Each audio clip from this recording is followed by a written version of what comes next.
1980년대 말 일본의 도요타는 6만 5천여 명의 직원이 연간 4,500만 대의 자동차를 만들었습니다.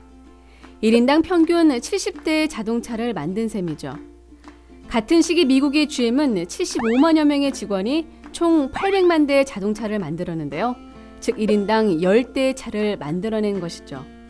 도대체 이 두 회사는 왜 이렇게 차이가 난 걸까요?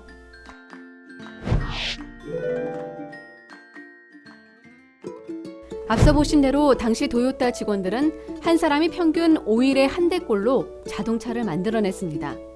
경쟁사인 GM에 비해서 무려 7배나 되는 압도적인 생산량이었죠. 도대체 그 비결은 무엇이었을까요? 보통 자동차 회사들은 부품을 납품받는 업체가 5천여 개에 이르는데요. 그러다 보니 부품 검수와 가격, 납품량 조절과 같이 관리 업무가 많을 수밖에 없죠.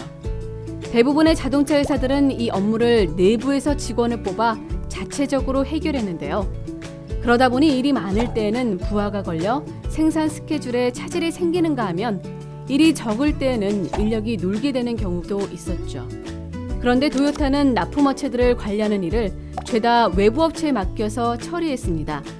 먼저 기존의 납품업체 관리 부서들을 독립시켜서 별도의 회사를 차렸는데요. 평소에는 이들을 통해 일을 해결하다가 일이 아주 많이 몰릴 때는 추가로 전문 관리 업체를 써서 생산이 항상 원활하게 이루어지도록 한 것이죠. 이렇게 자사 특정 부서의 업무를 통째로 아웃소싱하는 것을 비즈니스 프로세스 아웃소싱, 줄여서 BPO라고 하는데요. 보통 아웃소싱이 특정 부서의 업무 중 일부를 떼서 일시적으로 외부 업체에 맡기는 것이라면 BPO는 내부 부서를 통째로 아예 외부에 두는 것이라 할 수 있죠. BPO를 잘 활용하면 비핵심 업무들을 해당 업무를 전문적으로 처리하는 곳에 맡기기 때문에 비용은 줄이면서 효율은 높일 수 있습니다. 또한 핵심 역량에 온 힘을 쏟을 수 있기 때문에 시장에서 확실한 경쟁력을 얻기가 더 쉬워지죠. 게다가 조직의 규모도 작아져서 민첩해지기 때문에 시장의 변화에도 잘 적응할 수도 있습니다. 그래서 요즘처럼 변화 속도가 빠르고 불황으로 인해서 비용 절감이 필수 과제가 된 시대에 이 BPO는 더욱 각광을 받고 있는데요. 실제로 글로벌 기업들은 이미 오래전부터 적극적으로 BPO를 활용하고 있습니다. 2000년대 초 미국의 유수한 시장조사 기관인 포레스터 리서치가 포천 500대 기업을 대상으로 한 설문조사 결과를 보면 무려 79%에 이르는 기업들이 이 BPO를 경영에 적극적으로 활용하고 있다고 대답했죠. 그런데 BPO가 무조건 좋은 성과를 안겨주는 것은 아닙니다. 실제로 미국 기업들을 대상으로 한 설문조사에 따르면 BPO를 통해 만족할 만한 성과를 봤다는 대답은 고작 14%에 불과했죠. 그렇다면 BPO를 성공적으로 도입하기 위해서는 어떻게 해야 하는 것일까요? 첫째, 아웃소싱 업체를 갑과 을의 관계가 아닌 부부관계로 대해야 합니다.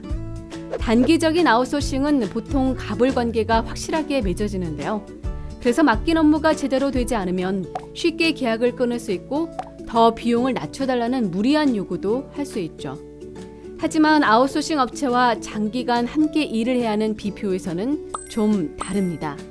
BPO를 할 수 있을 만큼의 실력 있는 업체를 찾기 어려울 뿐만 아니라 한번 관계가 끊어지면 제품이나 서비스의 품질이 뚝 떨어져서 쉽게 회복할 수 없기 때문이죠.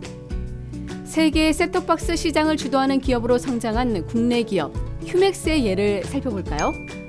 휴맥스는 R&D 역량을 집중하기 위해서 생산과 관련된 부분을 BPO를 통해 해결했는데요. 그 과정에서 자금이 부족한 업체들을 위해 생산 공장을 대신 건설한다거나 내부에 생산 전문가들을 두어서 이들 업체를 돕게 하는 등 다양한 노력을 기울였습니다. 이를 통해서 소규모 인력 파견 아웃소싱 업체였던 S사는 중견업체로 성장해 휴맥스의 자재 구매 업무까지도 해결해 줄 정도로 훌륭한 파트너로 성장했죠. 두 번째로 해당 업무에 관련된 내부 인력을 모두 내보내서는 안 됩니다.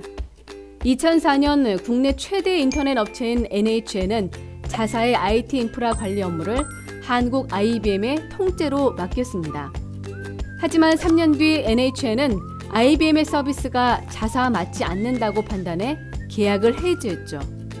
그런데 BPO를 맡길 때 NHN은 내부 인프라 관리 인력을 죄다 내보냈기 때문에 바로 업무를 재개할 수 없어서 난감한 상황에 처했는데요. 결국 이전만큼의 관리 수준을 회복하는데 무려 6년에 가까운 시간이 걸렸다고 합니다. 이처럼 회사 내부에 해당 업무에 대한 역량이 아예 없으면 갑작스럽게 계약이 끊긴다거나 아웃소싱 업체에 불의의 사고가 생기는 상황에 속수무책으로 당할 수밖에 없습니다. 또한 아웃소싱 업체가 일을 제대로 하는지 관리하기도 어렵겠죠. BPO는 해당 업무에서 발을 빼는 것이 아니라 손을 더는 것이라는 사실을 명심해야 합니다. 마지막으로 BPO 과정에서 구조조정이 있었을 때는 최대한 나간 직원들이 불만을 갖지 않도록 신경 써야 합니다. 2011년 노키아는 경영난을 이겨내기 위해서 휴대폰 소프트웨어 개발 업무를 글로벌 컨설팅 회사인 액센추어에 통째로 아웃소싱했습니다. 그러면서 자사의 개발자 3천여 명을 액센추어로 이직시켰죠. 그런데 시간이 지난 뒤 액센추어는 구조조정을 하면서 노키아 출신 개발자 3,000명 가운데 1,200여 명을 해고해버렸는데요. 그러자 해고를 당한 개발자들은 노키아가 처음부터 액센추어와 미리 말을 맞춰 자신들을 해고시킬 심산이었다며 소송을 걸었습니다. 이로 인해서 두 회사 모두 금전적인 손해뿐만 아니라 돌이킬 수 없는 이미지 손상을 입어야 했죠. 이처럼 BPO는 구조조정을 발생시키기 마련인데요. 많은 기업들이 일단 마찰 없이 직원들을 내보내는 데만 집중할 뿐 이직 후에 대해서는 별로 신경 쓰지 않습니다. 하지만 이것이 나간 직원들의 입장에서는 굉장히 서운할 수도 있고 최악의 경우 소송 등 회사와 마찰을 일으킬 수도 있는데요. 이렇게 되면 회사의 이미지에 큰 타격이 생길 뿐만 아니라 남아있는 직원들도 회사에 실망해 사기가 떨어질 수 있죠. 이를 예방하려면 이직을 하는 직원들의 처우에 대해 계약서에 명시하고 지속적으로 신경 써주는 게 좋습니다.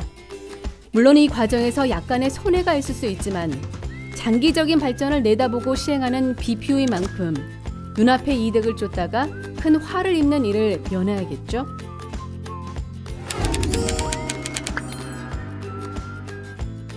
혹시 여러분도 비용만 잡아먹는 비핵심 업무 때문에 고민이신가요? 그렇다면 앞서 말한 세 가지를 유념해 과감하게 BPO를 도입해 보세요. 비용은 줄이면서 생산성은 높이는 똑똑하고 알뜰한 조직으로 거듭나실 수 있을 겁니다.